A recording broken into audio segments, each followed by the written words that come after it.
Bismillahirrahmanirrahim. Assalamualaikum warahmatullahi wabarakatuh. Alhamdulillahirabbil alamin. Puji serta syukur marilah kita panjatkan kehadirat Allah Subhanahu wa taala. Shalawat serta salam semoga tercurah limpahkan ke baginda Nabi besar Muhammad SAW. Kita bertemu lagi pada pembelajaran pendidikan agama Islam dan budi pekerti dengan tema semangat beribadah dengan meyakini hari akhir. Hari akhir atau hari kiamat menurut Al-Quran dapat dibagi menjadi dua, yaitu pertama kiamat sugro atau kiamat kecil, yang kedua adalah kiamat kubro atau kiamat besar. Kiamat sugro atau kiamat kecil ini adalah peristiwa datangnya kematian bagi semua makhluk termasuk manusia yang bersifat lokal dan individu. Firman Allah Subhanahu wa taala dalam Quran surat Ali Imran ayat 185 artinya tiap-tiap yang berjiwa akan merasakan mati. Dan sesungguhnya pada hari kiamat sajalah disempurnakan pahalamu. Barang siapa yang dijauhkan dari neraka dan dimasukkan ke dalam surga, maka sungguh ia telah beruntung. Kehidupan dunia itu tidak lain hanyalah kesenangan yang memperdayakan. Sebelum terjadi kiamat, mereka yang telah mati mengalami proses awal kehidupan akhirat yang disebut alam barzakh. Ini terdapat dalam Quran surat Ar-Rum ayat 55-56. Barzakh adalah alam yang menjadi batas antara alam dunia dan alam akhirat. Pada masa itu roh manusia sudah menyadari akan kebenaran janji Allah Subhanahu wa taala. Keterangan ini terdapat dalam Quran surat Al-Mu'minun ayat 99 sampai 100. Bahkan kepada mereka yang jahat sudah diperlihatkan neraka dan siksaannya. Keterangan ini juga terdapat dalam Quran surat Al-Mu'min ayat 45 sampai 46. Peristiwa-peristiwa yang harus diimani yang akan terjadi sesudah mati antara lain sebagai berikut. Pertama, fitnah kubur, yaitu beragam pertanyaan yang diajukan kepada orang yang meninggal tentang Tuhannya, agamanya, nabinya, imannya, dan kiblatnya. Kedua, siksa dan nikmat kubur. Siksa kubur diperuntukkan bagi orang yang jalim, munafik, kafir, dan musyrik. Keterangan ini terdapat dalam Quran surat Al-An'am ayat 93, Al-Mu'min ayat 46, Quran surat Fussilat ayat 30 dan Al-Ahqaf ayat 83 sampai 89. Nikmat kubur diperuntukkan bagi orang yang baik amal ibadahnya di dunia. Terdapat dalam Quran surat Ali Imran ayat 169 sampai 170. Kemudian Quran surat Al-Baqarah ayat 154. Kemudian tentang kiamat kubro atau kiamat besar. Peristiwa berakhirnya seluruh kehidupan makhluk dan hancur leburnya alam semesta secara total dan serentak. Proses terjadinya hari kiamat tersebut dijelaskan Allah Subhanahu wa taala dalam banyak ayat, di antaranya Quran surat At-Takwir ayat 1 sampai 3. Bismillahirrahmanirrahim. Idza samsu kuwirat wa idzan nujumu kadarat wa idzal jibalu suyirat. Yang artinya apabila matahari digulung, apabila bintang-bintang berjatuhan, dan apabila gunung-gunung dihancurkan. Dalam Quran surat Al-Zalzalah ayat 1 sampai 5 dijelaskan peristiwa terjadinya kiamat dimulai dengan datangnya gempa yang sangat dahsyat. Dalam surat Al-Qari'ah ayat 1 sampai 5 dijelaskan keadaan manusia bagaikan anai-anai yang bertebaran dan gunung-gunung bagai bulu yang dihambur-hamburkan. Berdasarkan ayat-ayat tersebut, peristiwa kiamat merupakan kejadian yang sangat hebat, yaitu tak kala malaikat Israfil meniup sangkakala. Kemudian bumi diangkat, gunung-gunung dibenturkan, dan terjadilah kerusakan hebat. Langit pecah bergelegar, benda-benda bumi pun bertebaran laksana kabut. Sementara manusia akan kacau balau kebingungan, hanya Allah Subhanahu wa taala saja yang maha kekal.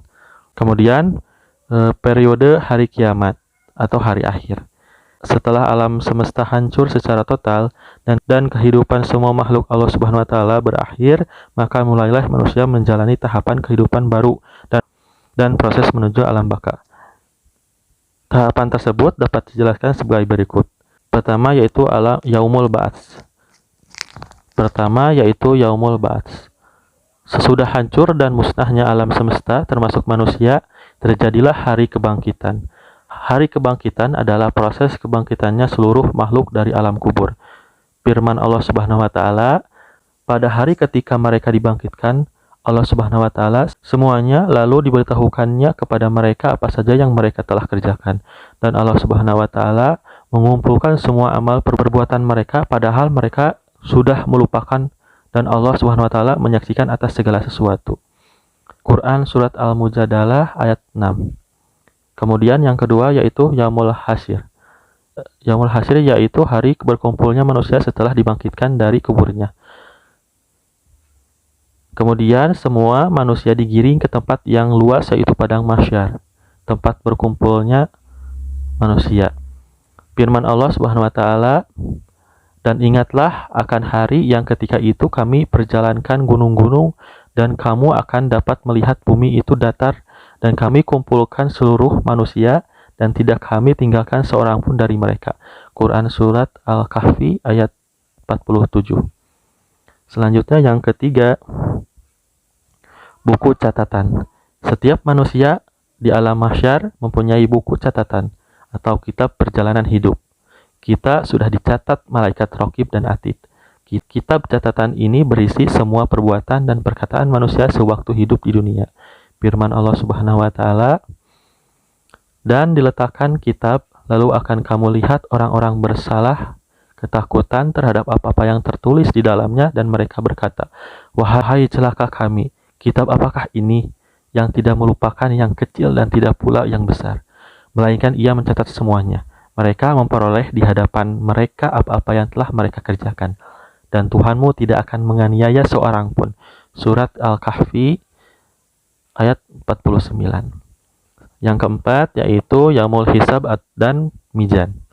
Yaumul Hisab adalah ketika Allah Subhanahu wa taala memperlihatkan semua amalan di akhirat untuk dihisab. Segala dosa besar dan kecil dihitung dengan seksama dan teliti. Ketika amalan mereka dihitung, anggota tubuh mereka ikut menjadi saksi. Firman Allah Subhanahu wa taala, pada hari itu lidah, tangan, dan kaki masing-masing menjadi saksi atas perbuatan yang telah mereka kerjakan. Quran surat An-Nur ayat 24. Tahapan selanjutnya adalah mizan. Mizan adalah timbangan yang adil berisi kebajikan dan kejahatan yang telah diperbuat setiap manusia. Setiap orang ditimbang amalnya dengan seadil-adilnya. Firman Allah Subhanahu wa taala, dan kami letakkan timbangan yang tepat atau adil pada hari kiamat dan tidak seorang pun dirugikan walau sedikit. Dan jika amalan itu hanya seberat jaroh, pasti kami berikan pahalanya. Dan cukuplah kami saja yang memperhitungkannya. Quran surat Al-Anbiya ayat 47. Yang kelima yaitu Asyirat. Asyirat adalah jembatan yang terbentang di atas neraka menuju surga. Mudah atau sulitnya melewati asyirat itu tergantung kepada amal setiap manusia. Rasulullah Shallallahu Alaihi Wasallam bersabda, terbentanglah jembatan asyirat itu di antara dua tepi neraka jahanam. Hadis riwayat Muslim. Selanjutnya Yaumul Jaza. Yaumul Jaza yaitu suatu hari ketika semua manusia akan menerima balasan Allah Subhanahu wa taala. Jaza, balasan yang diterima seseorang sesuai dengan amalannya selama ia hidup di dunia. Firman Allah Subhanahu wa taala dalam surat Al-Mu'min ayat 17, artinya pada hari itu tiap jiwa diberikan balasan dengan apa yang telah diusahakannya. Tidak seorang pun dirugikan pada hari tersebut. Sesungguhnya Allah Subhanahu wa taala sangat cepat perhitungannya. Selanjutnya, balasan perbuatan baik dengan surga. Setelah seluruh manusia dihisab dan melalui timbangan, mereka diberikan balasan yang sesuai dengan amalan perbuatannya. Pada saat itu terbagilah manusia menjadi dua golongan. Adapun bagi mukmin yang bertakwa kepada Allah Subhanahu wa taala pasti akan menerima balasan yang setara, yaitu berupa surga.